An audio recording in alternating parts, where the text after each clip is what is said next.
In this episode, we talk about the boat job we did and the procedure involved in hauling out our boat in Trinidad, a country located below the hurricane belt at the bottom of the Caribbean, just above South America. We also demonstrate how med mooring works when the bow of the boat is anchored forward and the stern goes back to the jetty. Simon explains our latest update with our very expensive CopperCoat anti-foul paint. After 2 years of not working, have we finally found a solution? We'll show you Peke's Marina crane to boat mover process. And finally, we'll book out of Trinidad and Tobago to head back to the US and UK for a 2-month break. So when you're going to be hauled out, you need to do quite a few jobs beforehand. So you need to have at least a couple of days to do the jobs correctly.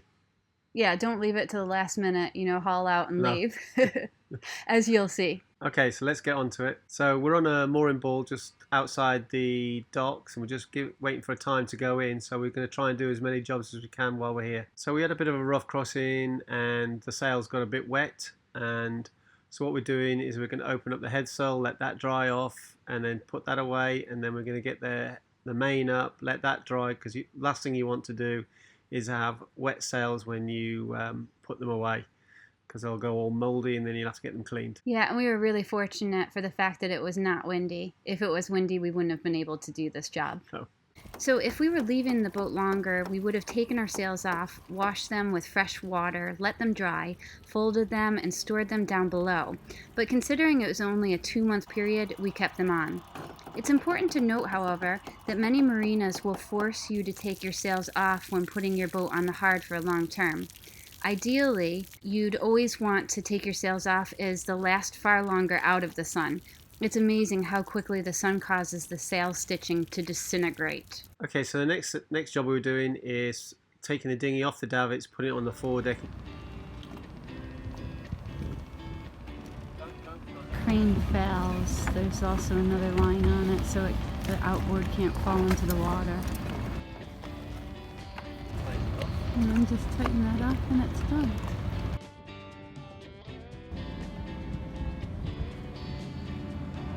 What are you doing? Putting fenders on the top so it has something to rest on? Yeah. So once the dinghy was secured on the deck, we also had to give it a really good clean, and it comes up really well. Wow! That looks amazing! Well done. That was brown. Yeah, I know. Well done, Simon. It looks great. Well, the time eventually came for us to move from the mooring ball and move over to the marina dock. Now, I like to explain the different moorings that we encounter so that when you get out there, it's not so foreign. In this particular situation, there's a mooring ball and then there's a dock, and it's called med mooring. So what we needed to do was we needed to have a rope attached to the front of the boat that was going to be tied onto the mooring ball, and then Simon was going to reverse the boat back into a slip, and then we'd have 2 lines going from the aft of the boat to the jetty. When you do med mooring, you're either going to do it with a mooring ball in front of you, or you're going to drop your anchor and go back, or the third way is lazy lines. And the way lazy lines work, Simon would back the boat up, somebody would be on the dock for me to pull some lines on either side, walk up to the front of the boat and tie on to the front of the boat.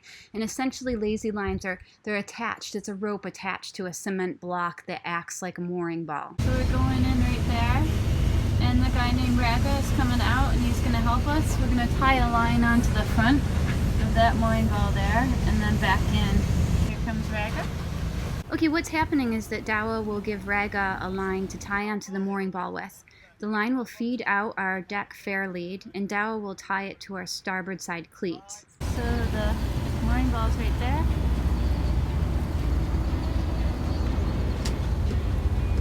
Dawa's gonna give Raga.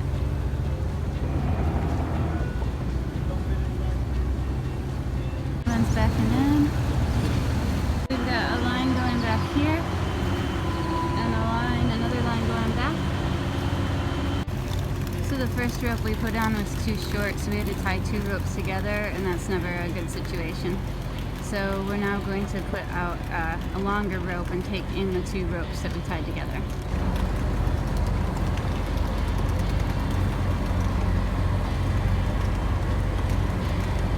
Dowd's releasing it.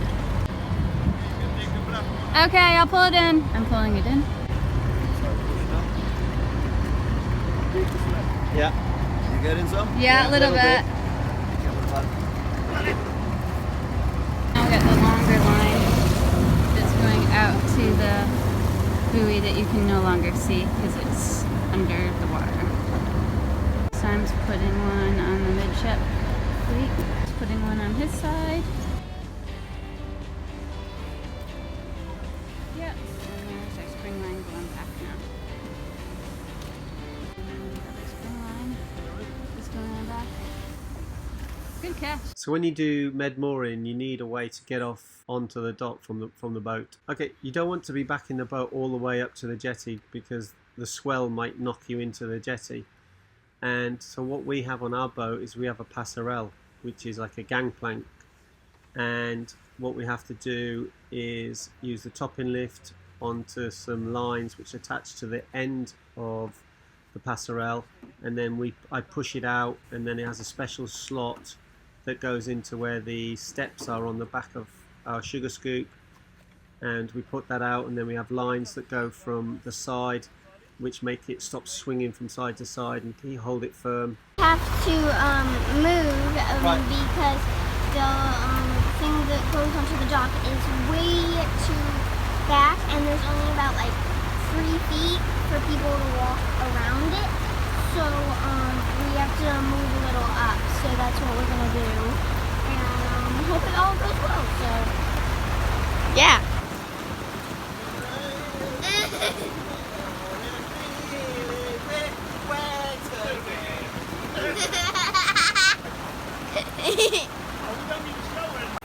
And then Sienna's job when she's there, she puts in the handrail. Yeah, and if you don't have a passerelle, you can always use a plank of wood, or Yep. we've seen people use ladders. If you're gonna do the Caribbean and the Pacific, you probably don't need it. But if you're gonna do the Med, it's quite essential, isn't it? Yeah, most definitely. So our passerelle is really very sturdy. However, sometimes it takes us 20 minutes to put it together and set it up. So sometimes I think just having a plank of wood would just be easier. Yeah.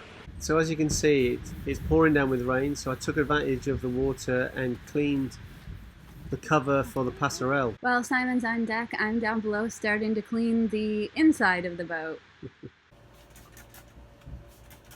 Before we leave the boat, we use a mixture of water and vinegar, and we literally spray everything.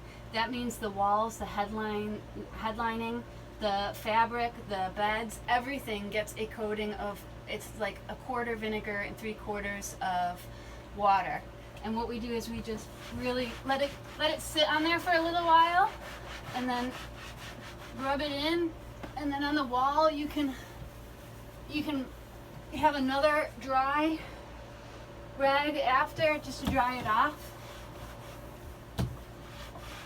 and then just let it dry all day long. And then after that I'm gonna put some concombium on it, and that's a mold prohibitor spray, and with the concombium I just spray it and then I just leave it to dry. So I've got the fans on, I got all the windows open, and I am going to vinegar the whole entire boat from the ceiling to the floor. So my next job was to flush the outboard, or get rid of all the salt water and put some fresh water in. And what I'm doing is got a hose pipe with this special clamp which goes through into the filters where it sucks up the seawater to cool it. So It's just hooked to a water tap. fresh water through here. That's all I do. After I'd flushed it and cleaned it, we had to put it into our lazarette. So we got it into the lazarette because Peke's, where we were, didn't want it out on the side of the boat, just in case they needed to move the boat and they have to have lines around. So that's what we needed to get it away, and also it's a bit more safe and secure.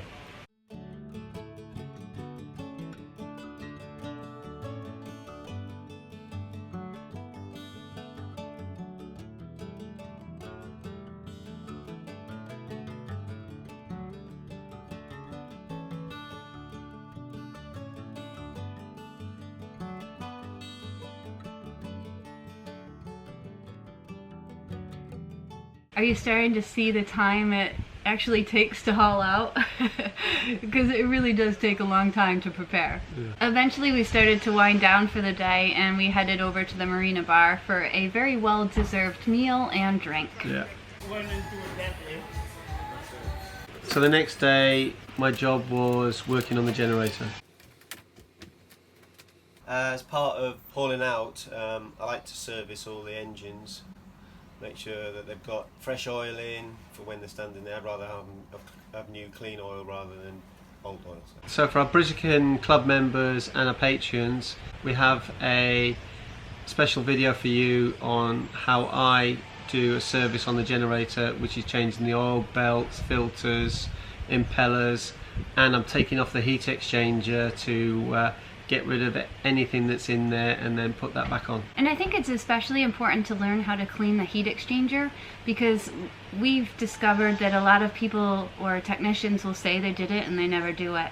I can't tell you how many people we've come across and they've overheated and we've asked why, and it's because their heat exchanger was full of chalk or, buildup or barnacles. Yep. So that's something you really want to learn how to do. If you'd like to get access to our premium content, check out the links below. So where's Sienna in all this? Well, I'm fixing the engine.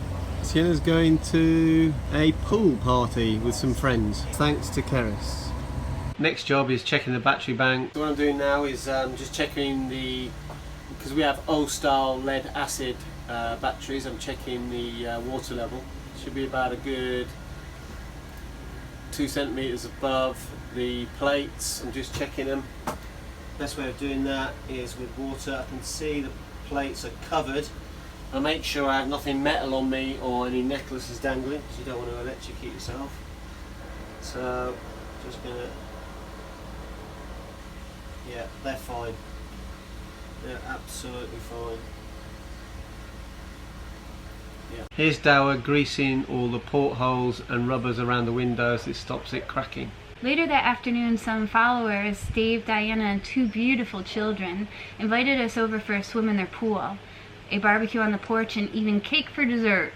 It was so nice to get off the boat and out of the marina for a few hours. And Sienna really enjoyed having some kids to play with. Yeah.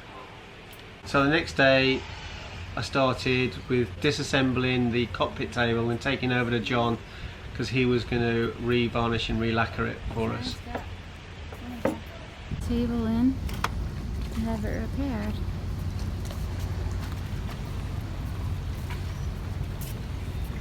It's the bare bones of the table, and that needs to be cleaned out. A bit of a mess. I then started on the engine. This is the main engine. What I've done is pumped out the oil in here. I'm just putting it in.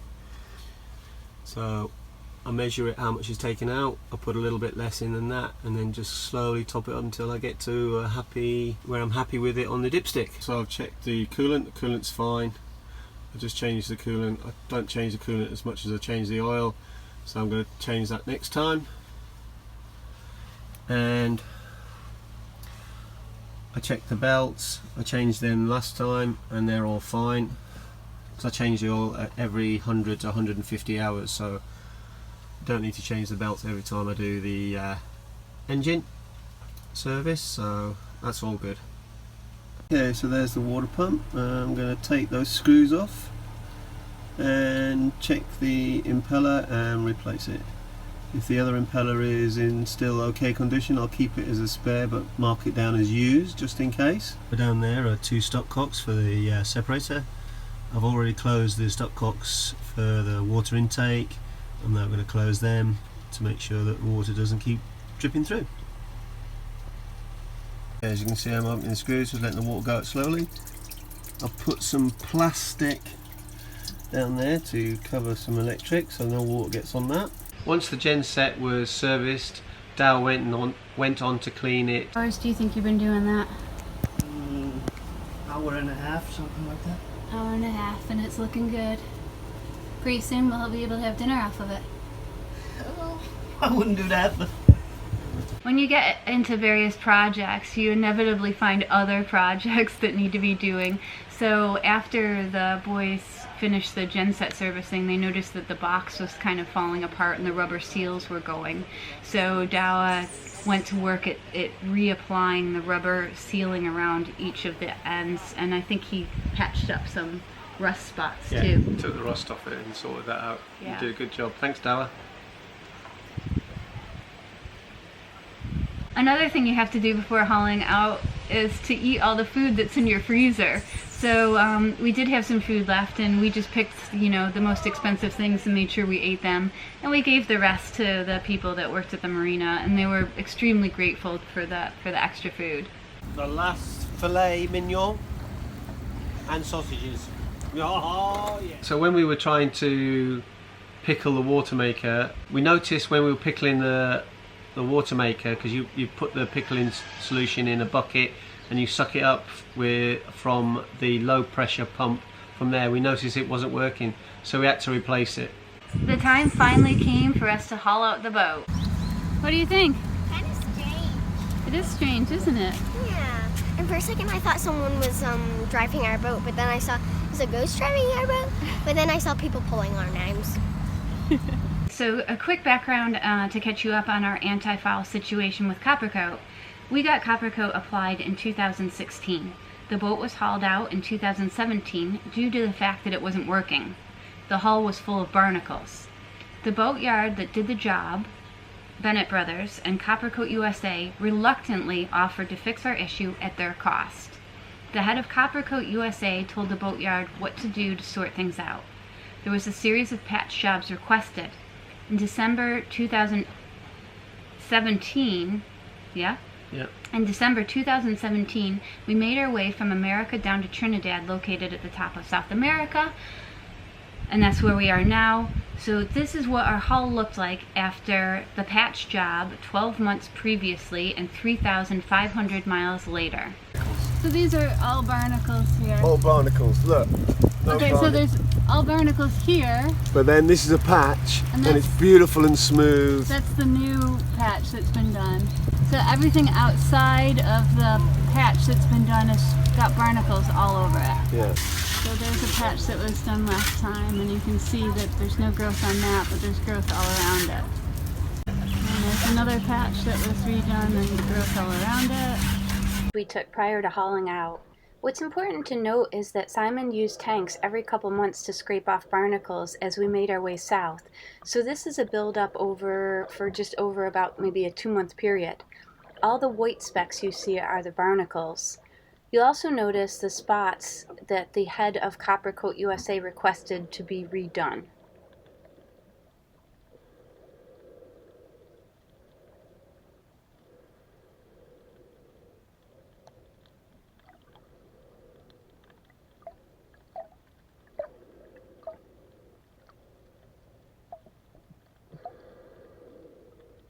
So the barnacles are growing on the hull, they're not growing on like green growth. You can see them. They don't come off either. I mean, I can't get that off. Yeah, careful your finger. But it's not coming off. It breaks before it comes off. This is the prop, it's got no protection on it. And it's got less growth on an unprotected. Yeah, there's less growth on the prop that has no anti-fouling or CopperCoat on it, and it has less growth on it. So why is this so smooth and then that so rough? Because when they applied it originally, they didn't do it correctly. And then this time they did it correctly. But what's frustrating is they should have done the whole boat again. Yeah, I agree. So that's inside the bow thruster.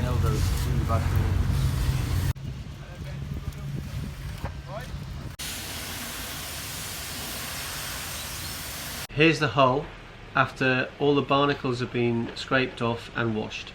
CopperCoat UK, after seeing the video footage we sent them, said they'd send us enough CopperCoat to redo the entire boat.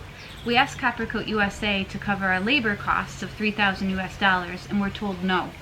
The representative actually hung up the phone on Simon and wouldn't take his calls. At this point, we've spent well over $20,000 on CopperCoat. Okay, so let's move on now.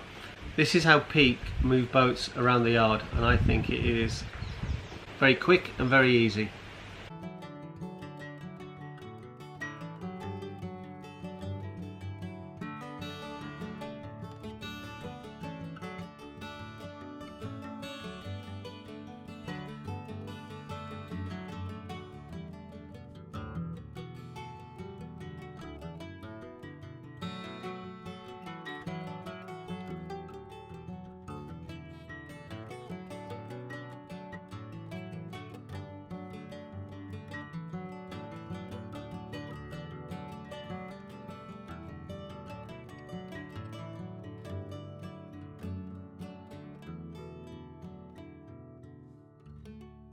So once the boat was secured and it was going to be where it was, we had a few little quick jobs to finish. Yeah, we were flying out the night that we hauled out, so once it was on its blocks and on its stands, we had to do the last minute stuff and go. Yeah. So